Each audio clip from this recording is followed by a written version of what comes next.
رات کا اندھیرا چاروں طرف چھا چکا تھا۔ ایسے میں تنہا اس ویرانے کی جانب نکل آیا تھا جس نے نہ جانے اب کتنی زندگیاں تباہ و برباد کی تھیں۔ اب سے پہلے میں نے کبھی ایسی باتوں پر یقین نہیں کیا تھا، پر بیتی رات مجھ پر جو قیامت گزر چکی تھی اس نے میری زندگی پوری طرح بدل دی تھی۔ ہر طرف گونجتے سناٹے روح میں اترنے کو تیار تھے۔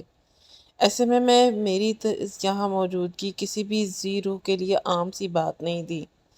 یہاں آنے سے پہلے میں نہیں جانتا تھا کہ جس مقصد کے تحت میں یہاں آیا ہوں وہ کامیاب ہو بھی پائے گا یا نہیں، پر اتنا مجھے یقین تھا کہ میرا رب مجھے کسی بھی صورتحال میں تنہا نہیں چھوڑے گا۔ جو کچھ اب تک میں برداشت کر چکا تھا وہ میرے لیے سیاہ بختی کے علاوہ اور کچھ نہ تھا۔ دوبارہ انہی اس اندیکھی سایہ کا سامنا کرنے کی ہمت مجھ میں بالکل بھی نہ تھی۔ کچھ ہی دنوں میں ان چیزوں سے اس قدر خوفزدہ ہو چکا تھا کہ اب تو باہر نکلنے سے بھی وجود کانپنے لگتا تھا۔ پر وقت کمزور پڑنے کا نہیں تھا، بلکہ خود کو مضبوط بنا کر آگے فیصلہ دینے کا تھا۔ اگر میں اب ہار مان جاتا تو کبھی بھی خود کو اس خوف سے نجات نہیں دلا سکتا تھا جس نے پوری طرح مجھے اپنے قبضے میں کیا ہوا تھا۔ چاہ کر بھی میں اس برے سائے سے پیچھا نہیں چھڑا پا رہا تھا۔ ایسا نہیں تھا کہ میں کوئی بہت ہی ڈرپوک قسم کا لڑکا تھا۔ میں نے زندگی میں بڑے سے بڑے حالات کا سامنا بڑی جیداری کے ساتھ کیا تھا، پر اتنا کچھ صرف چند لمحوں میں میرے ساتھ ہو گیا تھا کہ اب ذرا سی آہٹ بھی مجھے خوفزدہ کرنے کے لیے کافی تھی۔ میں خود کو جتنا مضبوط بنانے کی کوشش کر رہا تھا اتنا ہی کمزور بنتا جا رہا تھا۔ میری دعاؤں کا سلسلہ طویل ہونے لگا تھا۔ میں اپنے تمام دکھ صرف اپنے رب کو بتا سکتا تھا۔ اگر میں کسی اور کو بتانے کی کوشش بھی کرتا تو کون میری اس بات پر یقین کرتا کہ کچھ بھی میں اپنی آنکھوں سے دیکھ چکا ہوں وہ سب کچھ میرا وہم نہیں بلکہ ایک بڑی حقیقت ہے۔ اس لیے اس راز کو سب کے سامنے لانے کے لیے میں نے اتنا بڑا فیصلہ کیا تھا۔ میں نہیں جانتا تھا کہ میرے اس فیصلے کے بعد کیا ہونے والا ہے، پر مجھے اپنے لیے اور خود سے جڑے رشتوں کے لیے اس کڑے سفر کو اکیلے ہی طے کرنا تھا۔ جیسے جیسے اس ویران راستے کی جانب بڑھتا جا رہا تھا میرے قدموں کی لرزش واضح ہو رہی تھی۔ پورا وجود پسینے سے شرابور تھا۔ دل میں بس یہی درد جاری تھا کہ رب مجھے اپنے حفظ و امان میں رکھے، ادھورے کام کو سر انجام دے سکوں جس کی وجہ سے میں یہاں تک چلا آیا تھا۔ میں نے ابھی تھوڑا ہی فاصلہ طے کیا تھا کہ مجھے یوں محسوس ہونے لگا کہ میرے پیچھے کوئی وجود ہے۔ کسی کی موجودگی کا احساس ہو رہا تھا۔ میرا پورا وجود سن سا پڑ گیا تھا۔ جو ہی میں نے گھبراہٹ کے عالم میں اپنی پشت کی جانب نظر گھما کر دیکھا تو حیرت سے آنکھیں پھٹی رہ، کیونکہ وہاں پر کوئی ذی اور روح موجود نہ تھا۔ چاروں طرف اندھیرا ہی اندھیرا تھا۔ اب تو میرا حال دیکھنے سے تعلق رکھتا تھا۔ میں جو کسی چیز سے نہ ڈرتا تھا، یہ سناٹے مجھے ہر لمحہ خوفزدہ کر رہے تھے۔ میں اب تک دل میں نہ جانے کتنی قرآنی آیتوں کا ورد کر چکا تھا۔ میرا رب اس مشکل گھڑی میں میرا سہارا بنے اور میں جلد از جلد اس سنسان جگہ سے اپنے گھر کی جانب واپس جا سکوں، پر شاید قسمت کو کچھ اور ہی منظور تھا۔ آدھی رات کو میں یہاں چلا تو آیا تھا، لیکن جو کچھ مجھے کرنے کو کہا گیا تھا وہ بالکل آسان نہ تھا۔ میں نے تو محض مجبوری کے تحت سب کچھ کرنے کی حامی بھر لی تھی، پر میں نے نہیں جانتا تھا کہ یہ سب مجھ پر ہی بھاری پڑ جائے گا۔ میری ایک ذرا سی نادانی نے میرا ہنستا بستا گھر برباد کر دیا۔ اب مزید بربادی سے خود کو بچانے کے لیے مجھے یہ انتہائی قدم اٹھانا پڑا تھا۔ میں نے آبائے سے اپنے وجود کو اچھی طرح سے باندھا ہوا تھا کہ کوئی بھی رات کے اس پہر مجھے یہاں دیکھ بھی لے تو پہچان پائے، کیونکہ پورا کام کرنے ہو جانے سے پہلے میں کسی طرح بھی اپنی اصلیت سے پردہ نہیں اٹھانا چاہتا، ورنہ سب لوگ مجھے ہی غلط سمجھتے، اور ایسا میں کسی قیمت پر نہیں ہونے دیتا۔ ابھی تو میں نے بہت لمبا سفر کرنا تھا۔ زندگی نے مجھے ایسے دورائے پر لا کھڑا کیا تھا کہ جہاں سے واپسی اب تقریباً ناممکن ہو چکی تھی، اور اس سفر کی منزل مجھے تنہا ہی طے کرنی تھی۔ لمحے گھنے درخت، گھنگورا رات کی سیاہی مجھے خود پر جھجکتے ہوئے محسوس ہونے لگی تھی، مانو یہ سب بھی مجھے ڈرانے میں اپنا کردار ادا کر رہے ہوں۔ میں نے ان سب چیزوں سے بہت آگے نکلنا چاہا، لیکن گھر سے نکلتے وقت میں نے دل میں مصب ارادہ کیا کسی بھی شے کو خود پر حاوی نہیں ہونے دوں گا۔ اپنا عہد ہر حال میں پورا کروں گا۔ اب اس وعدے کو نبھانے کا وقت آ چکا تھا۔ میرا نام امجد ہے، میں شہر لاہور کے چھوٹے سے علاقے کا رہنے والا ہوں۔ میرے ابا محلے کے مشہور درزی تھے، جبکہ اماں ایک گھریلو خاتون تھی۔ گھر کا سب سے بڑا بیٹا ہونے کی وجہ سے مجھ پر چھوٹی بہنوں کی ذمہ داریاں موجود تھیں، جنہیں سلیقے سے نبھانا میں بخوبی جانتا تھا۔ ابا نے ایک ایسے عرصے تک محنت مزدوری کر کے ہمیں حلال کھلایا اور اپنی ایمانداری سے لوگوں کے دلوں میں ایک عزت بنائی تھی۔ محلے کے سبھی لوگ ابا کو بہت مانتے تھے اور ان کی بہت عزت کرتے تھے۔ میرے بعد دو بہنیں تھیں جن کی تمام ذمہ داری مجھ پر ہی تھی۔ میری عمر 19 جبکہ بہنیں جوانی کی دہلیز پر قدم رکھ چکی تھیں۔ اتنی شدید مفلسی میں بھی میرے ابا نے ہمیں غلط راہ پر نہ جانے دیا تھا، بلکہ ہمیشہ صبر کا درس دیتے تھے۔ میں نے اپنی زندگی میں غربت دیکھی تھی، اس لیے میں کچھ بننا چاہتا تھا تاکہ میرے گھر والوں کو ان سب محرومیوں کا سامنا نہ کرنا پڑے جو میں نے دیکھی ہیں۔ یوں تو ابا نے ہمیں بچپن سے ہی اب تک کسی چیز کی کوئی کمی نہیں ہونے دی تھی، پر مجھے ان کی بڑھتی ہوئی عمر کا اچھے سے اندازہ تھا۔ اب بیمار سے رہنے لگے تھے اور ان سے زیادہ کپڑے بھی سلائی نہیں کیا جاتے تھے۔ اس وجہ سے میں نے ابا کو دکان پر جانے سے بالکل منع کر دیا تھا۔ میں نہیں چاہتا تھا کہ ان کی صحت پر منفی اثرات ہوں۔ ان کے علاوہ اس بھری دنیا میں ہمارا تھا بھی کون؟ اپنے ہی قریبی سرکاری اسکول سے 8ویں جماعت تک تعلیم حاصل کرنے کے بعد میں نے نوکری کی تلاش شروع کر دی، کیونکہ میرے پیچھے میرے اپنوں کی زندگیاں جڑی ہوئی تھیں۔ ابا نے مجھے کئی بار منع کرنے کی کوشش کی کہ وہ گھر چلا لیں گے، مجھے اپنی پڑھائی پر توجہ دینی چاہیے، پر دو بہنوں کے ہوتے ہوئے میں اپنی خواہشوں پر ڈٹا رہتا۔ مجھے یہ کسی صورت قبول نہ تھا، اس لیے میں نے نوکری کرنے کا فیصلہ کیا، اور کچھ ہی وقت گزرتے جگہ جگہ کے خاک چھاننے کے بعد مجھے ایک اچھی جگہ نوکری مل گئی۔ میری اماں چونکہ ایک صابر عورت تھیں، یہی تربیت انہوں نے میری دونوں بہنوں کی بھی کی تھی۔ ابا اب گھر نہیں رہتے تھے، کیونکہ دکان آنے جانے پر بھی ان کے پیروں میں شدید تکلیف کا احساس ہوتا تھا۔ میں نے کئی بار ان کی منتیں کی کہ ایک بار حکیم صاحب کو دکھا دیں، پر وہ ہر بار بہانہ لگا دیتے کہ وہ ٹھیک ہیں، بس بڑھتی عمر کے تاثرات ہیں اور کچھ نہیں۔ پر ابا کے دن بدن بگڑتی صحت مجھے کسی ہونی نہ ہونے کا پتہ دے رہی تھی، جس سے میں ابھی تک نہ بدل سکا تھا۔ میری نوکری ایک چھوٹے سے کریانہ اسٹور کی دکان پر لگی تھی، جہاں کا مالک بہت نیک اور خدا ترس انسان تھا۔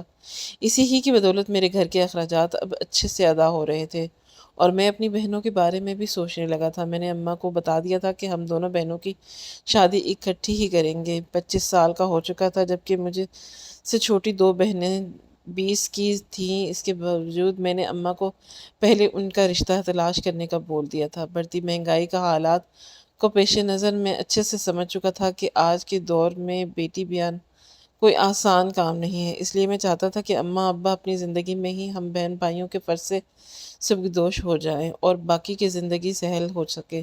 ابا اماں کو بھی میری اس بات سے کوئی اعتراض نہیں تھا۔ اماں نے رشتے والی خالہ کو میری بہنوں کے رشتے کی ذمہ داری دے دی تھی۔ آئے دن کوئی نہ کوئی رشتے میری بہن کے لیے آتا رہتا۔ دونوں ہی گھروں کے کام میں سگڑ اور رفایا شعار تھی اور رنگ روپ میں بھی کسی سے کم نہ تھی۔ یہی وجہ تھی کہ آئے دن ان کے لیے رشتے آتے تھے۔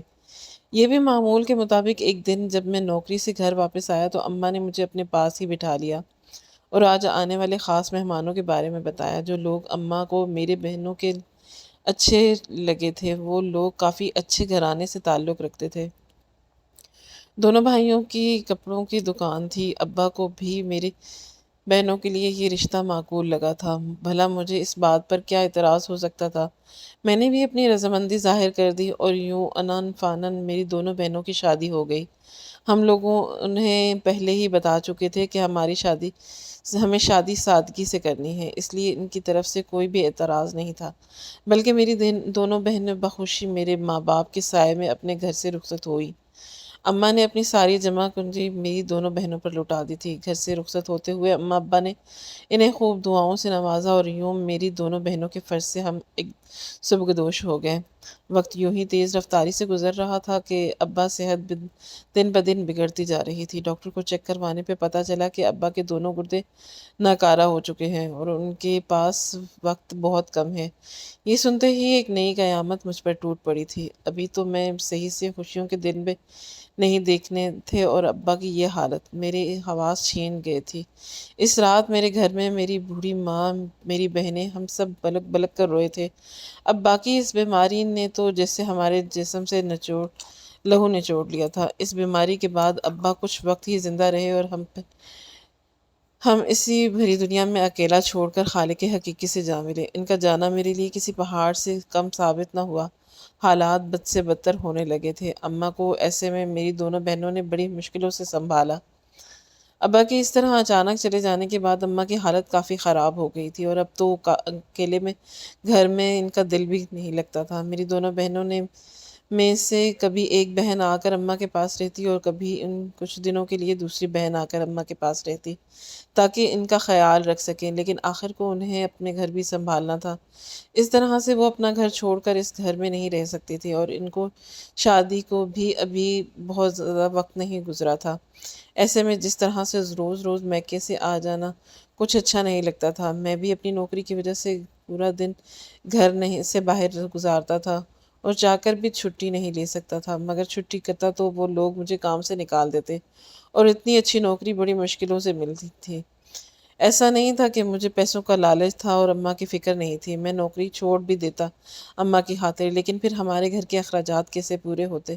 اسی وجہ سے میں مجبور تھا۔ اسی ساری باتوں کو دیکھتے ہوئے میری بہنوں نے یہی حل نکالا کہ اب مجھے شادی کر لینی چاہیے۔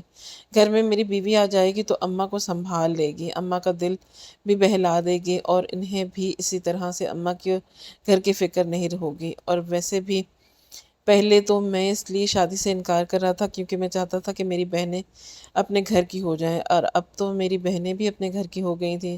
اماں نے بھی مجھ سے یہی کہا کہ مجھے شادی کر لینی چاہیے۔ سب لوگوں کے کہنے پر میں نے شادی کے لیے ہاں کر دی۔ میری اپنی تو کوئی پسند نہیں تھی، اس لیے یہ فیصلہ میں نے اماں پر اور اپنی بہنوں پر چھوڑ دیا تھا۔ اماں نے رشتے والی سے میرے لیے کوئی اچھا رشتہ لانے کے لیے کہا۔ اماں بس یہ چاہتی تھی کہ میری بیوی بہت ہی پیاری اور خوبصورت ہو، انہیں باقی اور کسی چیز سے کوئی نہیں تھا۔ اور پھر رشتے والی نے ایک رشتہ ایسا دکھا دیا کہ لڑکی دیکھنے میں بہت ہی خوبصورت تھی اور اماں کو تو پہلی نظر میں ہی بہت پسند آئی تھی۔ اماں تو اس کی تعریفیں کرتی نہیں تھکتی تھیں۔ اس قدر خوبصورت اور اس قدر ہی فرما بردار، بہت ہی نیک سیرت اور نیک صورت لڑکی تھی۔ اس کے ہاتھ ہی اماں نے رشتہ پکا کر دیا۔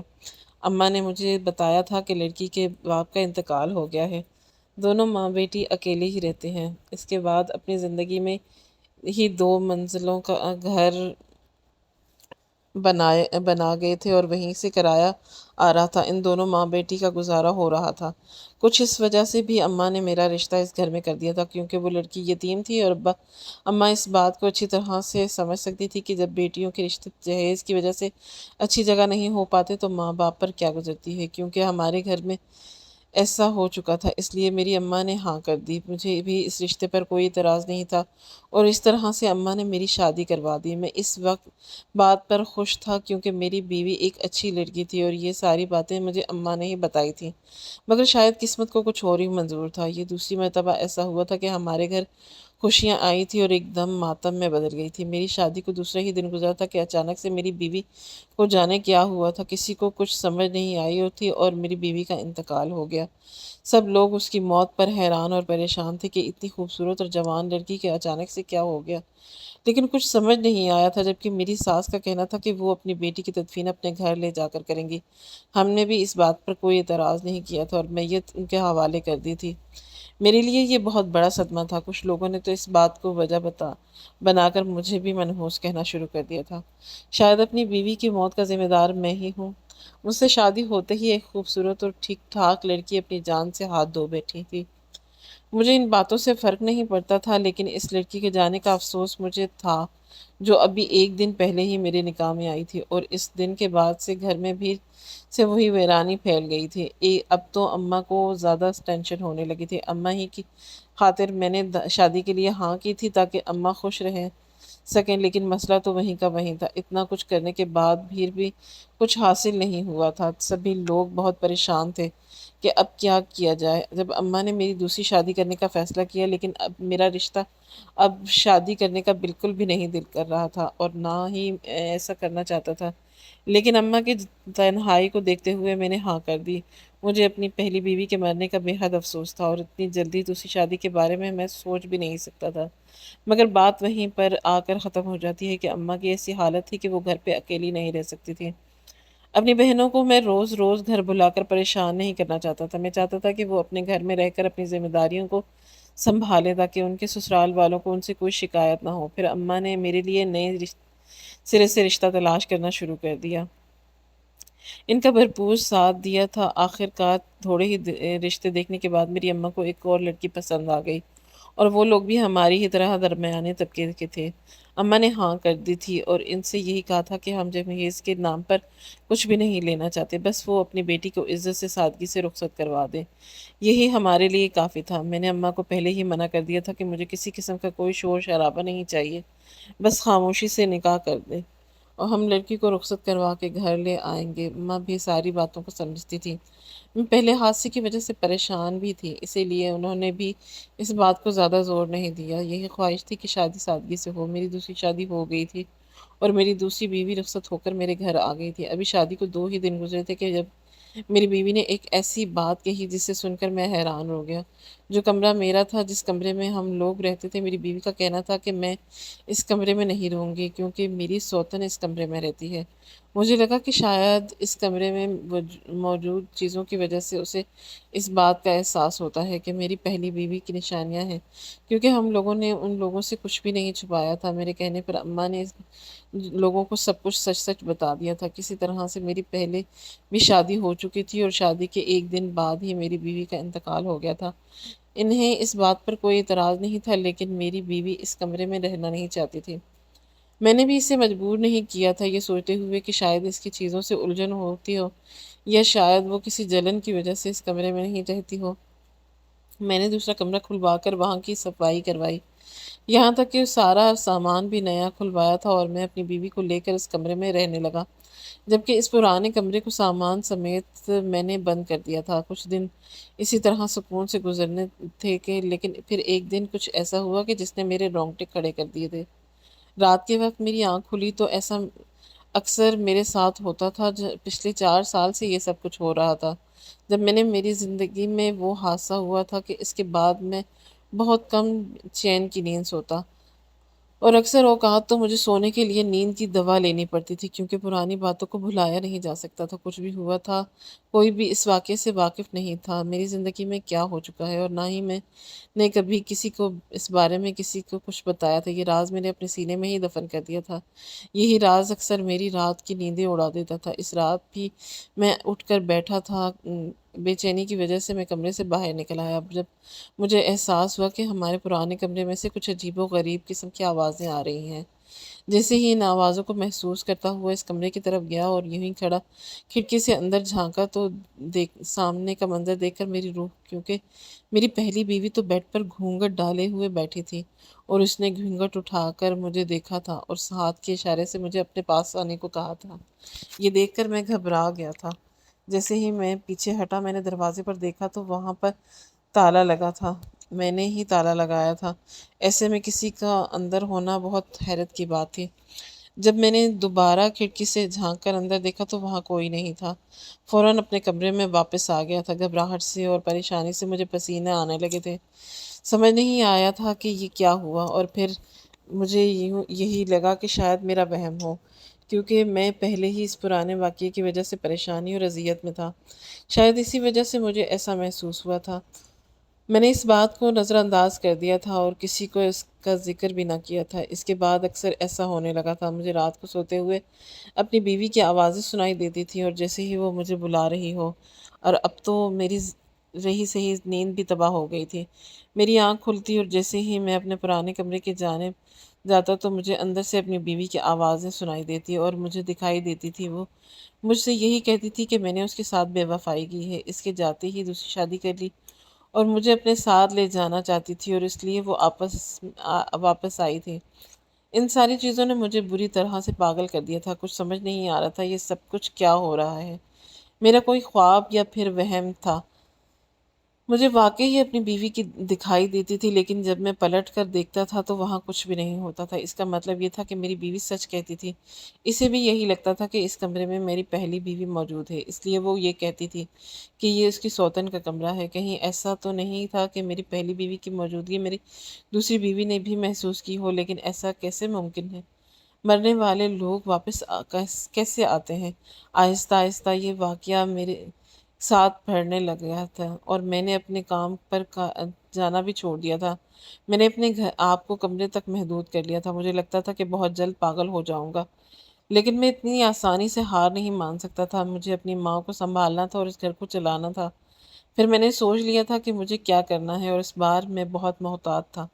جیسے ہی مجھے اس کمرے میں سے عجیب و غریب قسم کی آوازیں آنا سنائی دیتی تھی، میں اس کمرے کی چابی اٹھائی اور آہستہ آہستہ قدم اٹھا کر اس کمرے کی طرف چل پڑا۔ اس دن میں نے کھڑکی سے جھانک کر نہیں دیکھا تھا۔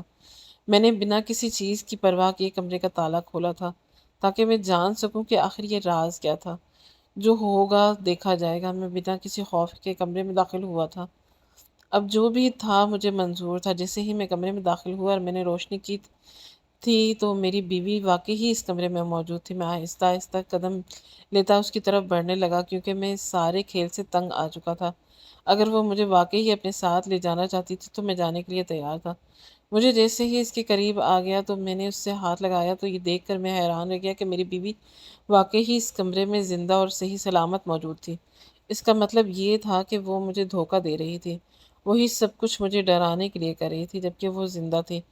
تو اس کا مطلب یہ تھا کہ اس نے مرنے کا ناٹک کیا تھا، لیکن اس نے یہ سب کچھ یوں کیا تھا کہ اس کا ایک بہت سوال تھا۔ جب میری بیوی کی حقیقت میرے سامنے کھل گئی کہ وہ مرنی نہیں تھی بلکہ وہ زندہ تھی، اس نے خود بخود مجھ سے ساری حقیقتیں بتا دیں۔ میری بیوی نے مجھے بتایا کہ آج سے ٹھیک 4 سال پہلے جو کچھ میرے ساتھ ہوا تو شاید میں اس واقعے کو بھول گیا ہوں، لیکن وہ اس واقعے کو نہیں بھولی، اور اسی وقت وہ مجھے ثانیہ یاد آ گیا تھا جس سے اب تک ان سب لوگوں سے چھپا رکھا تھا۔ آج سے 4 سال پہلے جب میں اپنی موٹر سائیکل پر گھر واپس آ رہا تھا، مجھے خبر ملی کہ ابا کی طبیعت خراب ہو گئی ہے۔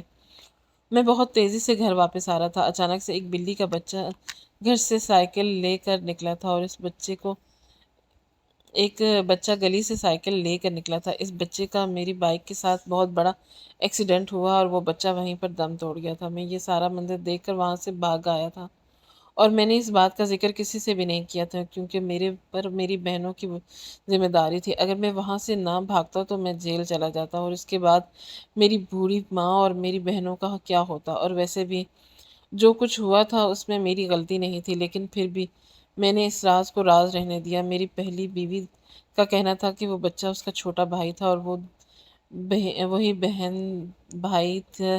اس کے باپ کا انتقال ہو گیا تھا اور وہ اس کی ماں سے چھوٹے بچے کے سہارے زندگی گزار رہی تھی جس کی موت میرے ہاتھوں ہو گئی، اور اسی وقت اس نے سوچ لیا تھا کہ وہ مجھ سے بدلہ لے گی اور اپنے بھائی کے پیچھے بھاگتی ہوئی آ رہی تھی، اور جس وقت حادثہ ہوا تھا اس نے مجھے دیکھ لیا تھا، اس لیے اس نے سب کچھ کیا تھا۔ اس نے مجھ سے شادی کی تھی اور اس کے بعد مرنے کا ناٹک کیا تھا، اور اس کے بعد اس لڑکی سے میں نے دوسری شادی کی تھی، اور وہ بھی اس کی سہیلی ہی تھی۔ وہ دونوں ملی ہوئی تھی۔ وہ دونوں مجھے اس طرح سے خوفزدہ کہ پاگل کرنا چاہتی تھی۔ وہ مجھ سے اپنے بھائی کی موت کا بدلہ لینا چاہتی تھی، جس طرح سے میں نے اس کی ماں سے اس کا بیٹا چھین لیا تھا، وہ بھی میری ماں سے مجھے چھین لینا چاہتی تھی۔ میں مانتا تھا کہ اس کے ساتھ غلط ہوا تھا۔ میں نے اپنی بیوی سے اور اس کی معافی مانگ لی تھی کیونکہ جو کچھ بھی ہوا تھا زیادہ میری غلطی نہیں تھی، اور میں اپنے حصے کی سزا کاٹنے کے لیے تیار تھا۔ لیکن جب میری پہلی بیوی کو اس کی بات کا علم ہوا تھا کہ میں یہ سب کچھ اپنی ماں اور اپنے بہنوں کے لیے کیا تھا، تو جبکہ میرے دل میں کوئی چور نہیں تھا، اس نے مجھے معاف کر دیا تھا، جبکہ میری ساس نے بھی مجھے معاف کر دیا تھا، اور میری بیوی نے مجھے اس سے معافی مانگی تھی کہ اس نے مجھ سے جھوٹ بولا اور یہ سب کچھ کیا۔